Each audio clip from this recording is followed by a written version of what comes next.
Hi friends, எல்லாருக்கும் வணக்கம். இன்றைக்கி நம்ம சிக்கன் ரைஸ் எப்படி செய்கிறதுன்னு பார்க்கலாம் வாங்க.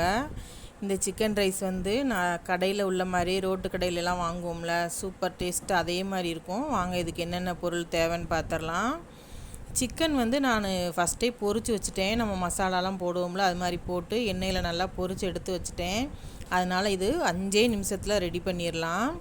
சிக்கன் ரெடி பண்ணி வச்சனால கொஞ்சம் சீக்கிரமாகவே நம்ம ரெடி பண்ணிடலாம். அடுத்து 2 முட்டை எடுத்துக்கோங்க. அடுத்து கேரட்டு பீன்ஸ் நல்ல குட்டி குட்டியாக நறுக்கி வச்சுருக்கேன். ரொம்ப குட்டியாக நைஸாக நறுக்கி வச்சுக்கோங்க. ஏன்னா இது நம்ம ரொம்ப வேக வைக்க மாட்டோம், அதனால் நல்ல நைஸ் குட்டி குட்டியாக நறுக்கி வச்சுக்கோங்க.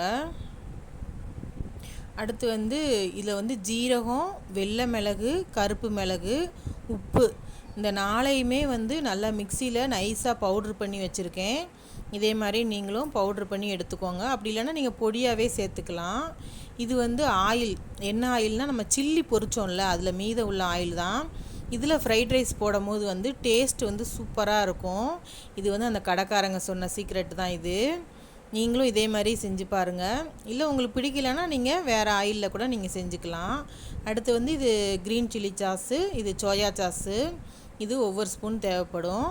இப்போ அடுப்பில் ஒரு கடாய் வச்சு ஆயில் விட்டுக்கலாம். ஒரு 4 ஸ்பூன் ஆயில் விட்டுக்கோங்க.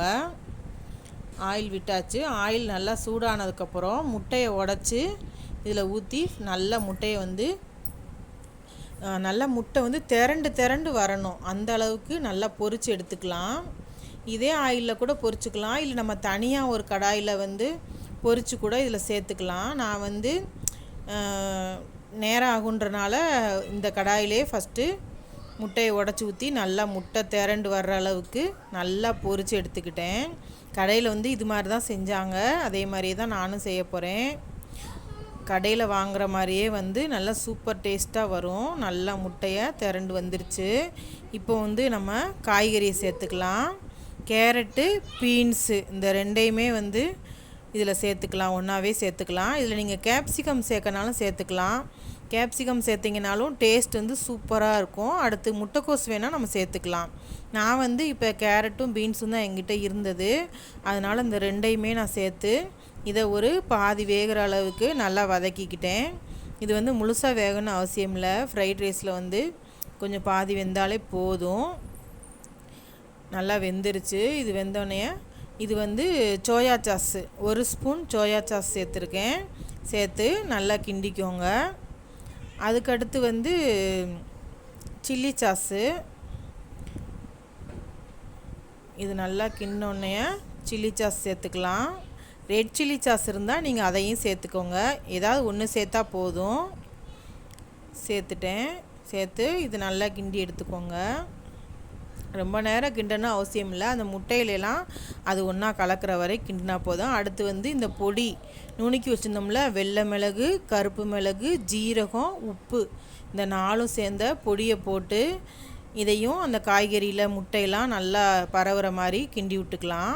அடுத்து சிக்கனை சேர்த்துக்கலாம். பொரிச்சு வச்ச சிக்கன், இது நம்ம சில்லி போடுவோம்ல அது மாதிரி சில்லி போட்டு எடுத்து வச்சுக்கோங்க. அதை இதில் சேர்த்துக்கலாம். சேர்த்தி இதையும் நல்லா கிண்டி விட்டுருங்க. கிண்டி விட்டோடனே இதில் ஒரு ரைஸ் நான் எவ்வளோ சேர்க்குறேன்னா ஒரு 200 கிராம் அளவு இருக்கும். அந்த அளவுக்கு ரைஸை நான் இதில் சேர்த்துக்கிறேன். நீங்கள் உங்களுக்கு எவ்வளோ தேவையோ சேர்த்துக்கோங்க. இதை விட கம்மியாக கூட நீங்கள் சேர்த்துக்கலாம். நான் கொஞ்சம் அதிகமாகவே தான் சேர்த்துருக்கேன். சேர்த்து இதை ரொம்ப கிண்டிடக்கூடாது. இந்த மாதிரி லைட்டாக பெரட்டி எடுக்கணும். அந்த கடையிலலாம் ஒரு இது மாதிரி பேன் மாதிரி வச்சுருப்பாங்க, அதிலே அப்படியே ஒரு மாதிரி குலுக்கி இது பண்ணிடுவாங்க. நம்ம கடாயில் தான் போடுறோமா, அதனால் அந்த கரண்டிகிட்டே நல்லா பெரட்டி விட்டுக்கலாம். அந்த எல்லாம் ஒன்றா கலக்கிறதுக்காக தான். இதில் இங்கே பாஸ்மதி ரைஸ் போட்டிங்கன்னா இன்னும் நல்லா டேஸ்ட்டாக இருக்கும். அடுத்து கலருக்காக நான் காஷ்மீரி சில்லி பொடி போட்டிருக்கேன். இதில் காரம் கம்மியாக இருக்கும், கலர் அதிகமாக இருக்கும். இந்த காஷ்மீரி சில்லி பொடி போட்டு நல்லா ஒரு பெரட்டி எடுத்துக்கிட்டேன். நல்லா கிண்டியாச்சு. இந்த ஸ்பூனுக்கு ஒரு 1/2 ஸ்பூன் போட்டிருக்கேன். நீங்கள் உங்களுக்கு இது தேவைன்னா போட்டுக்கோங்க, இல்லை எனக்கு கலர்லாம் அவ்வளோவா தேவையில்லை அப்படின்னா நீங்கள் இதை சேர்க்காமலே கூட இருந்துக்கலாம். இது உங்களோட விருப்பம்தான். இப்போது சிக்கன் ரைஸ் ரெடி ஆயிடுச்சு. ரோட்டு கடை சிக்கன் ரைஸ் மாதிரியே இருக்கும், செம்ம டேஸ்ட்டாக இருக்கும். இதுக்கு நீங்கள் சாஸ் எதுவும் வச்சும் சாப்பிட்டுக்கலாம், இல்லை அப்படியே கூட சாப்பிட்டுக்கலாம். ஆனால் ரொம்ப சூப்பராக வந்துருந்துச்சு. அந்த காஷ்மீரி சில்லி பொடி போட்டனால அதோட கலரு, அந்த ஃப்ளேவரு, லைட்டான காரம் எல்லாமே சூப்பராக இருந்துச்சு. ஒரு ஸ்பூனில் எடுத்து சாப்பிட்டு பார்க்குறேன். அந்த சில்லியோடு சாப்பிடுங்க, அப்போ தான் சூப்பர் டேஸ்ட்டாக இருக்கும். வேறு லெவல் டேஸ்ட்டு. நீங்களும் இதே மாதிரி வீட்டில் செஞ்சு பாருங்கள். எப்பயுமே நம்ம கடையில் வாங்குறத கொஞ்சம் அவாய்ட் பண்ணிக்கோங்க. வீட்டிலேயே எதுனாலும் சமைச்சு கொடுங்க. அது நம்ம உடல் ஆரோக்கியத்துக்கு ரொம்ப நல்லது. நன்றி.